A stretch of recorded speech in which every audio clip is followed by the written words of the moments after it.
Sir civil aviation जो है clean और ग्रीन पाकिस्तान पर तो काम कर रही है, मगर सिविल एविएशन की जो टर्मिनल्स पर टॉयलेट्स की सूरत हाल है और जो आपकी सफाई सूरत हाल है वो इंतहाई नाकिस है।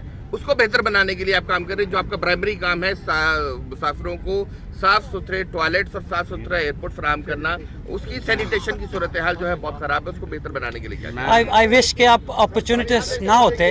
नहीं सर, मैं मान रहा हूँ, मैं आपको जवाब देता हूँ, मैं आपको जवाब देता हूँ इसका। अगर आप सुनना चाहेंगे, करना मेरा हक है। अगर आप आपका डेरोगेटरी, अगर आप सुनना चाहेंगे तो मैं जवाब दूंगा, अगर नहीं सुनना चाहेंगे तो मैं जवाब नहीं दूंगा। सर आपने गलत बात की है। आप मेरा जवाब सुनना चाहेंगे? एक्चुअली इन्होंने गलत आप जिस मौके पे भी आते हैं आप दूसरी चीजों को लिंक कर देते हैं। आज हम एक अच्छे तरीके से क्लीन और ग्रीन पाकिस्तान की बात करना चाह रहे थे। मैंने सवाल किया है, आप उसका जवाब दें। आपके हर सवाल का जवाब देना मैं जरूरी नहीं है कि मैं आपके हर सवाल का जवाब दूंगा। Thank you very much. ठीक है, जब सफाई नहीं कर सकते तो फिर नहीं आया करें। बताओ